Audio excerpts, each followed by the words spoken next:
اور وہاں کے مقامی لوگوں کا پاکستان کا آئین و قانون بھی کہتا ہے کہ ان کا پہلا حق ہے، تو ہم ان کی جو بات ہے منسٹر صاحب تک اور حکومت تک ضرور پہنچاتے ہیں. بہت شکریہ. تھینک یو جی کیلدار صاحب جناب.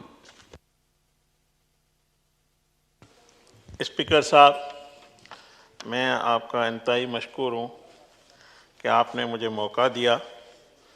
میں ایک تو اس ایوان کا مشکور ہوں اور اپنے وزیر اعظم پاکستان محمد شہباز شریف صاحب کا انتہائی شکر گزار ہوں.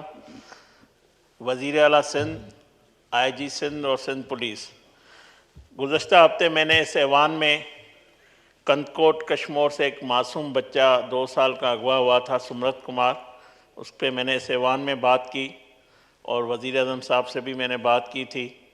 تو یہ خوشی کی خبر ہے کہ اس بچے کو سندھ پولیس نے ایس ایس پی امجد شیخ جو شکارپور کے انہوں نے بازیاب کرایا ایک آپریشن کے تحت.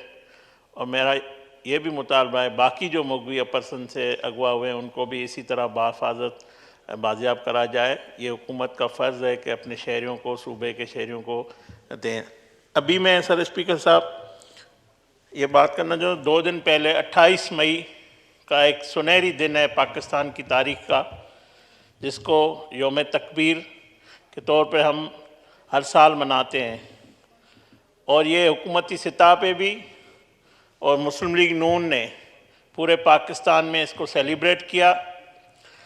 اس دن کو سر، جب ہمارا دشمن ملک بھارت جس نے 5 ایٹمی دھماکے کیے، اس کے جواب میں پاکستان ایک ایٹمی طاقت ہے اور اس کا آغاز وزیر اعظم شہید ذوالفقار علی بھٹو نے کیا. مگر جب وقت آیا اس خطے میں، جب یہ بھارت نے ایک دھماکے کیے تو پاکستان نے جواباً، اس وقت وزیر اعظم نواز شریف صاحب تھے، پوری ہر جگہ سے پریشر آ رہا تھا. امریکی پریزیڈنٹ نے پریشر ڈالا، اربوں روپے بھی آفر کی. مگر اس وقت کے وزیر اعظم، ہمارے قائد وزیر اعظم نواز شریف صاحب نے حقیقی طور پہ اس وقت ان کی ڈکٹیشن اور اس کو ایبسلیوٹلی ناٹ کہہ کے یہ کہا کہ پاکستان اس پہ سمجھوتا نہیں کرے گا، ہم یہ ایٹمی دھماکے کریں گے. اور چاگی کے مقام پہ بلوچستان میں 6 دھماکے کر کے پاکستان کو دنیا میں 7ویں ایٹمی طاقت اور اسلامی دنیا کی پہلی ایٹمی طاقت ہم بن گئے.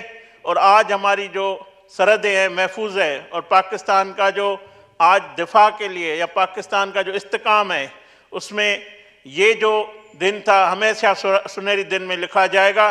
اس کا کریڈٹ ہمارے ہیرو ہیں مرحوم ڈاکٹر عبدالقدیر خان.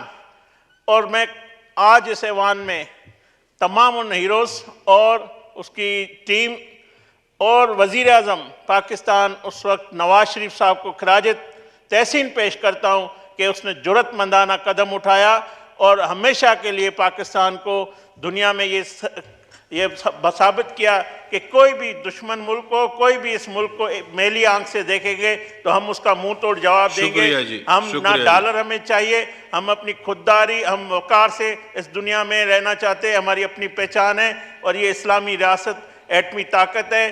ہم کسی کی ڈکٹیشن برداشت نہیں کریں گے. تو میں ایک دفعہ پھر وزیر اعظم نواز شریف صاحب کو خراج تحسین جی پیش عبدالاکبر کرتا ہوں. چترالی صاحب. مولانا عبدالاکبر.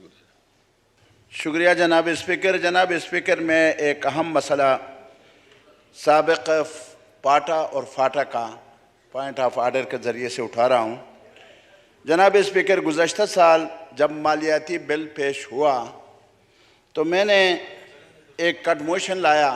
اس کٹ موشن کے جواب میں اس میں یہ تھا کہ 2023 تک پاٹا اور فاٹا کو، سابق پاٹا اور فاٹا کو، یعنی ملاکنڈ ڈویژن اور سابق قبائلی علاقہ جات کو تمام ٹیکسز سے مستثنی قرار دیا گیا تھا، اور 2023 سے ٹیکس لاگو ہونے کا ہمیں کہا گیا.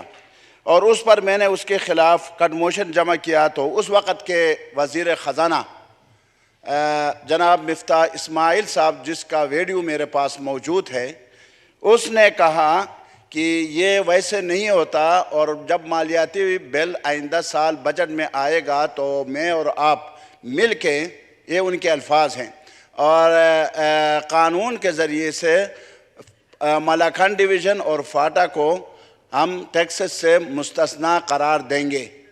جناب اسپیکر، اس وقت ایک تحریک خیبر پختونخوا مالاکنڈ ڈویژن اور فاٹا میں شروع ہو چکی ہے، جس میں تمام پارٹیاں یعنی بغیر استثناء کے، یعنی اس میں جماعت اسلامی بھی ہے، دیگر جماعتیں بھی ہیں، اور ہم نے کچھ دنوں تقریباً 4-5 دن پہلے پشاور میں پریس کانفرنس بھی کیا تھا، اور chamber of commerce Khyber Pakhtunkhwa کے وہ بھی فعال ہیں، اور تمام پارٹی جو ہے اس سلسلے میں یک زبان ہیں کہ مالاکنڈ ڈویژن کو اور فاٹا سابق قبائلی علاقہ جات کو 2033 سے 10 سال کے لیے یہ ٹیکسز سے مستثنا قرار دیا جائے۔ اس کی وجہ یہ ہے کہ فاٹا کے ساتھ جو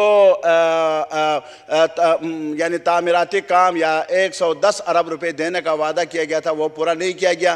اس طرح مالاکنڈ ڈویژن میں کوئی فیکٹریاں نہیں ہیں، کارخانے ہی نہیں ہیں، بے روزگاری ہے، سیلاب زدہ علاقہ ہے، اور وہاں انتہائی یعنی پسماندگی ہے۔